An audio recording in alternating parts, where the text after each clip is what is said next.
Are you suffering from wince face due to an injury? Or maybe from back, muscle, or joint pain? Even if you're unsure what that pain is, the specialists at the Iowa Clinic Bone and Joint Center can help you feel better from head to toe. It's coordinated. It's easy. It's all under one roof. Because no one should have to live in pain or with wince face. Call or visit iowaclinic.com today. What's up, guys? Welcome into the Cyclone Fanatic Game Day Pregame Show presented by our friends at the Iowa Clinic. Learn more about them at the iowaclinic.com. Iowa State and Texas Tech set to tip off here at Hilton Coliseum in about 20 minutes. The number 14 Cyclones back up into the top 15. Texas Tech coming into this game looking for their first Big 12 win. Of course, Iowa State looking to move to 4-0 in league play for the first time since 1999-2000. A couple of news and notes here before the game gets going, or before we really dive into this game. Texas Tech center Daniel Baccio, point guard Pop Isaac, and forward KJ Allen all going through warm-ups right now for the Red Raiders. Looks like all three of those guys who missed Texas Tech's game against Oklahoma, an overtime loss down in Lubbock. Looks like they're going to be available to go for Mark Adams' team tonight at Hilton Coliseum. Huge news for them, looking to get back to full strength, get their first win in Big 12 play this year. The KenPom prediction for this game, 65-61 Iowa State. Iowa State's metrics, and then almost across the board, look much better than Texas Tech's do at this point in the season. The keys for Iowa State in this game, first things first, you're going to want to dictate the pace. This is huge for Iowa State in every game, something we've talked about, especially when Iowa State's gone on the road here over the last several weeks, the importance of being able to come in and set the tone early, dictate the pace of the game.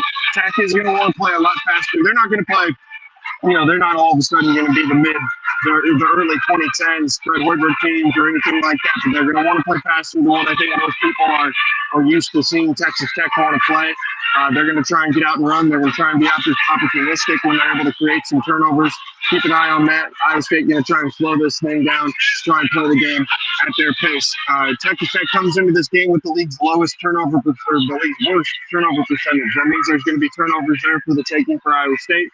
They're going to have to be able to get out in transition, score some easy ones off of some of those buckets when they can. Again, be opportunistic. Texas Tech, if they're going to turn the ball over, you got to figure out a way to take advantage of those things. And you got to figure out a way to make them hurt or down on the other end.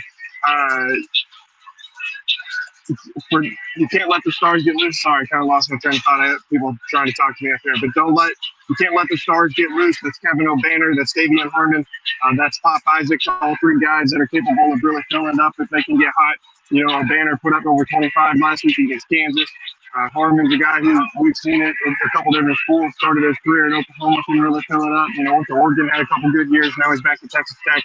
He's really experienced in the league. He's someone who knows what he's getting himself into when he walks into these types of environments, and someone who's capable of rising to that level in order to help his team win a game. And then Isaac's a freshman, a guy that's a little bit different than some of the other guards that I think you've seen Texas Tech have over these last couple of years. Not quite as big, but he's someone who can really fill it up when he gets going.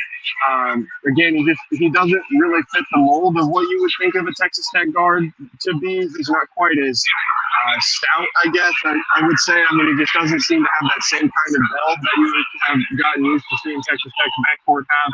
He's someone who is a really good player, has had a really good season as a freshman for Mark Adams, and someone that they're very excited to get back to this game tonight. Gives them a much better chance to be able to win the ball game. And then this is one, too, that I think Iowa State should have a pretty good chance to be able to do well in the paint. I think that they should be able to own the paint in this game. I think when you just look at the wealth of options that Iowa State has, when you think about, obviously, Oshun, you think about Trey King, Robert Jones, you can even put a guy like Deshaun Ward out there, Demarion Watson, guys who can really do some damage for you. And then you look at that other side for Texas Tech. Obviously, O'Banner is kind of a hybrid front court player. But a guy like Baccio, who had a really good non-conference portion of the schedule, didn't play in that game against Oklahoma on Saturday, but scored only 2 points and 6 points in the team's first two Big 12 games. Has not shown indications of being able to play at that same level that he did against that lesser competition during the non-conference portion of the schedule. So It should be a good game. I would certainly lean Iowa State, even with Texas Tech having some of these guys back. I think that this Texas Tech team just has some things that they're continuing to work through. Not quite as top end talented as what this program has been in recent years.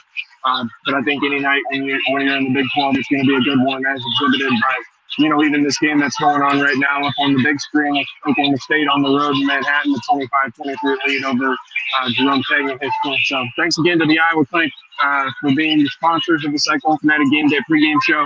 We'll talk to you guys after the game. Peace.